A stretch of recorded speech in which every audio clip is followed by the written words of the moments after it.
Assalamualaikum warahmatullahi wabarakatuh. Salam sejahtera bagi kita semua. Om Swastiastu, Namo Buddhaya. Saya akan menjelaskan materi tentang hukum agraria dengan tema hak tanggungan sebagai jaminan hak atas tanah. Secara umum, hukum jaminan diatur di dalam 1131 KUH Perdata yang menyebutkan bahwa jaminan umum yang menyatakan bahwa semua harta benda milik debitur baik bergerak maupun bergerak, baik yang saat ini ada maupun yang akan ada, akan menjadi jaminan atas semua perikatannya kepada kreditur. Hal ini berarti jika debitur gagal membayar hutang, maka kreditur berhak mengambil harta kekayaan debitur untuk melunasi utangnya tanpa perlu adanya jaminan khusus yang diperjanjikan sebelumnya.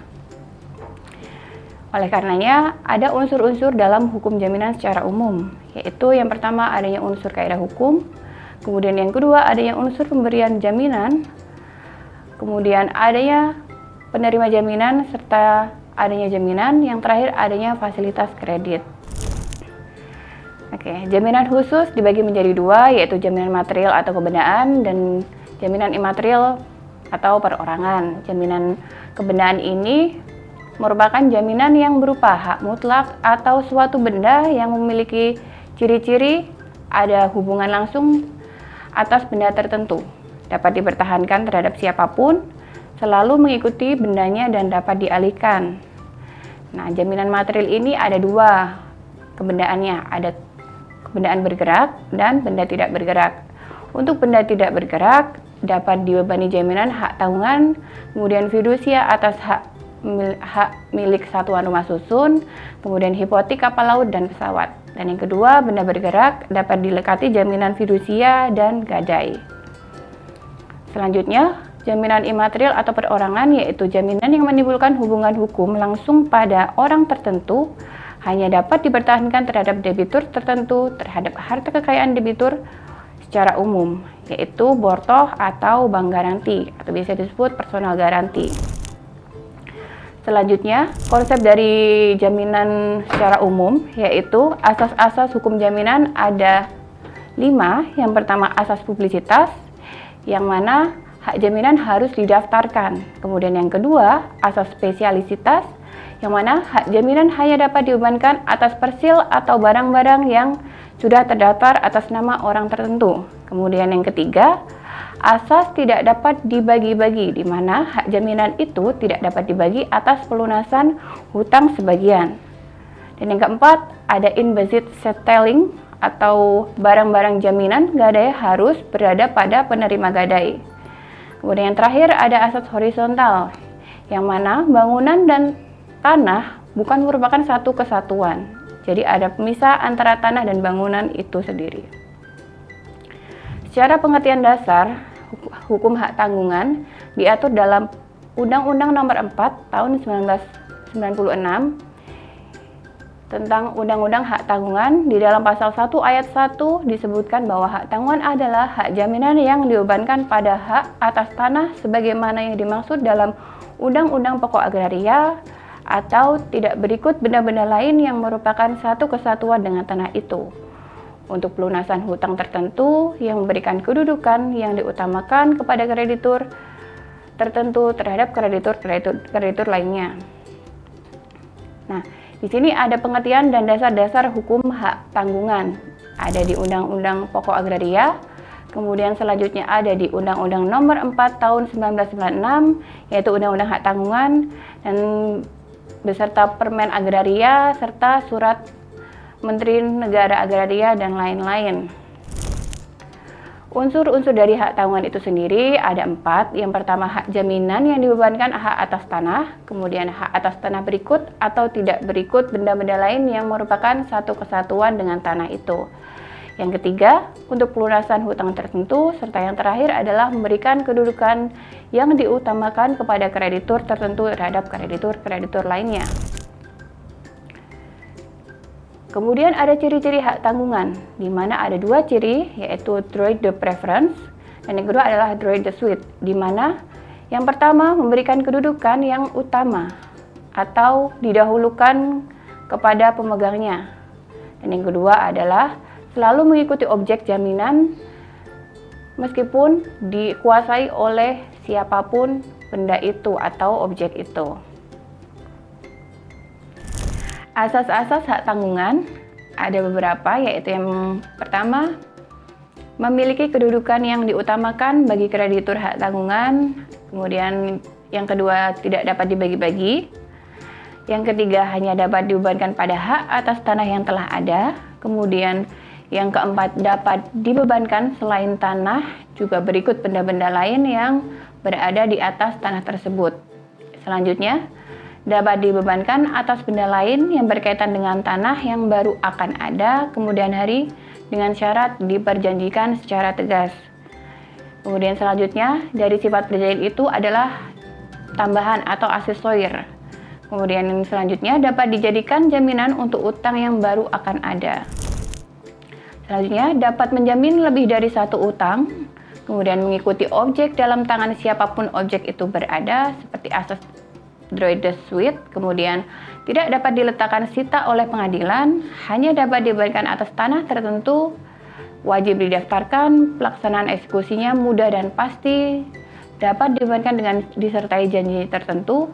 Serta yang terakhir adalah dalam Undang-Undang Hak Tanggungan sendiri itu ditentukan juga asas bahwa objek hak tanggungan tidak boleh diperjanjikan untuk dimiliki oleh pemegang hak tanggungan itu sendiri bila pemberi hak tanggungan itu cedera janji dengan akibat batal demi hukum. Di sini ada subjek hak tanggungan.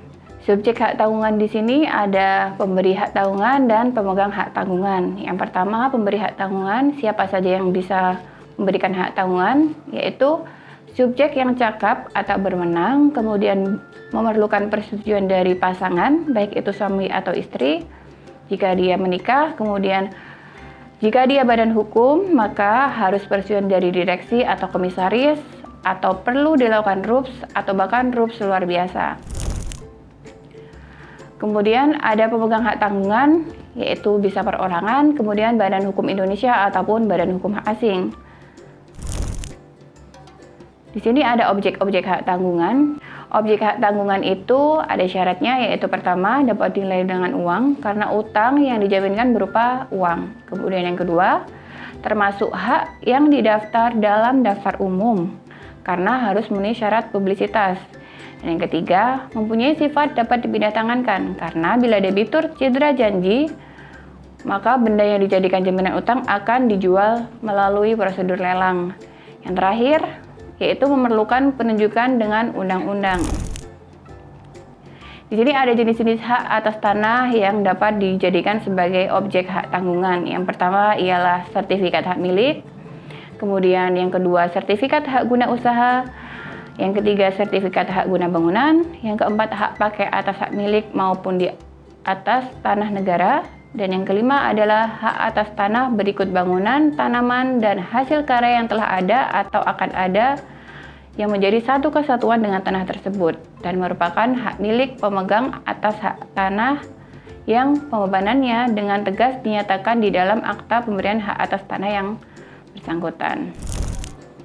Kemudian peringkat dari hak tanggungan itu sendiri, bahwa di dalam hak tanggungan dapat dibebani lebih dari satu peringkat sehingga dapat diurutkan melalui tanggal pembuatan buku tanah hak tanggungan atau tanggal pembuatan atau pemberian nomor akta pemberiannya. Dalam hal ini, lebih dari satu hak tanggungan atau satu objek diberikan pada tanggal yang sama, maka peringkat HT tersebut atau hak tanggungan tersebut ditentukan oleh nomor urut akta-akta pemberiannya karena dibebankan atas satu objek hak tanggungan pada tanggal yang sama, sehingga pembuatan akta-akta yang disebutkan itu hanya dapat dilakukan oleh PPAT yang sama. Kemudian ada peringkat hak tanggungan menentukan urutan pengambilan pelunasan masing-masing piutang yang dijamin, sehingga jika HT pertama, maka kreditur yang pertama akan menerima pelunasan itu, begitupun selanjutnya. Kemudian kreditur pemegang hak tanggungan peringkat pertama juga berhak mengambil pelunasan lebih dulu dari pemegang hak tanggungan peringkat kedua maupun setelahnya. Lembaga roya parsial, yaitu suatu hak tanggungan dapat dibebankan atas lebih dari satu atau lebih dari satu objek. Jika kredit dilunasi secara angsuran, hak tanggungan tersebut tetap membebani seluruh objek untuk sisa hutang yang belum dilunasi. Ini merupakan makna dari sifat hak tanggungan yang tidak dapat dibagi-bagi. Nah, masalah pada penjualan satuan rumah susun ini dan rumah-rumah yang telah selesai dibangun yang pembayarannya melalui KPR, satuan-satuan rumah susun tersebut masih tetap dibebani hak tanggungan yang dibebankan sebelumnya. Nah, kemudian selama kredit konstruksi yang dijamin belum dilunasi, maka bank KPR yang bersangkutan otomatis hanya diberikan hak tanggungan dengan peringkat kedua atas objek hak tanggungan yang dijadikan jaminan. Di dalam Undang-Undang Hak Tanggungan memberi peluang dengan menyimbang asas hak tanggungan yang tidak dapat dibagi-bagi, yaitu apabila hak tanggungan dibebankan pada beberapa objek. Misal di dalam apartemen tersebut dapat diperjanjikan bahwa pelunasan utang yang dijaminkan dapat dilakukan dengan cara angsuran yang besarnya sama dengan nilai masing-masing objek merupakan bagian objek hak tanggungan. Sehingga dengan demikian dilakukan pembayaran angsuran itu sebagai bagian objek yang akan terbebas dari hak tanggungan yang semula dibebani. Selanjutnya, hak tanggungan itu hanya membebani sisa objek hak tanggungan untuk menjamin pelunasan utang yang belum penuh dilunasi. Kemudian, penghapusan roya sebagian ini atau disebut roya parsial ini syaratnya adalah diperjanjikan dalam klausula roya parsial yang dimuat dalam APHT. Berikut prosedur pembebanan dari hak tanggungan ataupun pendaftarannya. Yang pertama, APHT atau Akta Pemberian Hak Tanggungan ini dilakukan di kantor PPAT dengan dihadiri pemberi hak tanggungan, kemudian ada kreditor, dan 2 orang saksi. Kemudian format APHT dan SKMHT itu ditetapkan oleh pemerintah, di mana BPN yang memiliki kewenangan, kemudian dibuat 2 lembar, semua asli, kemudian tidak ada minuta dan tidak juga dibuat salinan dalam bentuk grosse.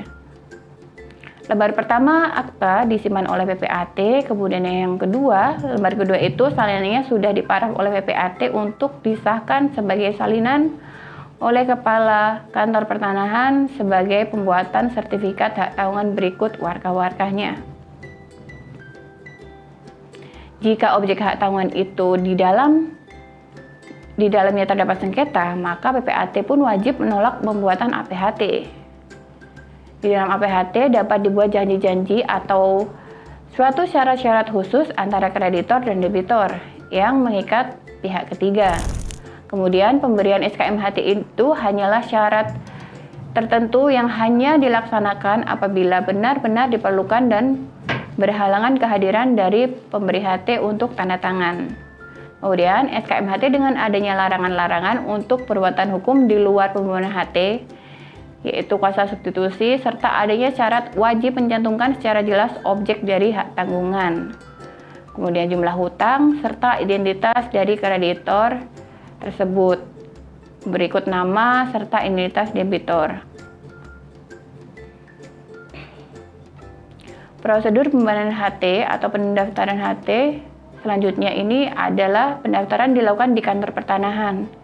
Kemudian dalam waktu 7 hari setelah ditandatangani pemberian HT wajib mengirim atas akte pendaftaran hak tanggungan dan warga lainnya kepada kantor pertanahan serta berkas-berkas lain yang diperlukan. Kemudian kantor pertanahan pun membuat buku tanah hak tanggungan dan mencatatnya dalam buku tanah. Serta hak tanggungan itu akan disalin catatannya tersebut pada sertifikat hak atas tanah yang didaftarkan.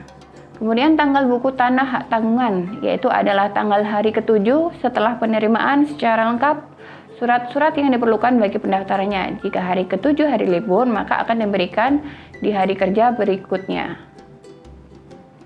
Hak tanggungan itu lahir pada hari tanggal buku tanah hak tanggungan dibuatkan. Kemudian yang terakhir, kantor pertanahan akan menerbitkan sertifikat hak tanggungan yang diberikan kepada pemegang hak tanggungan yang memiliki kekuatan eksekutorial. Yang terakhir adalah peralihan dan hapusnya serta eksekusi dari hak tanggungan. Hak tanggungan itu dapat beralih, yang pertama dikarenakan cesi, dan yang kedua karena subrogasi, dan yang ketiga pewarisan, serta yang keempat adalah sebab-sebab lain. Kemudian, sebab hapusnya hak tanggungan yang pertama ialah hapusnya hutang yang dijaminkan dengan hak tanggungan. Kemudian yang kedua dilepaskan hak tanggungan itu oleh pemegang hak tanggungan itu sendiri. Dan yang ketiga adalah pembersihan hak tanggungan berdasarkan penetapan peringkat oleh Ketua Pengadilan. Dan yang terakhir adalah hapusnya hak atas tanah yang dibebani hak tanggungan. Dengan cara hapusnya adalah pelunasan hutang dengan dipenuhi prestasi oleh debitur, pelunasan karena teguran, cedera janji dari debitur. Yang terakhir, cara eksekusi dari hak tanggungan. Yang pertama yaitu melalui pelelangan umum. Kemudian yang kedua, eksekusi atas titel eksekutorial yang terdapat pada sertifikat hak tanggungan dengan irah-irah demi keadilan berdasarkan ketuhanan yang Maha Esa. Dan yang terakhir adalah eksekusi bawah tangan. Demikian materi yang saya sampaikan. Terima kasih. Salam bela negara. Wassalamualaikum warahmatullahi wabarakatuh.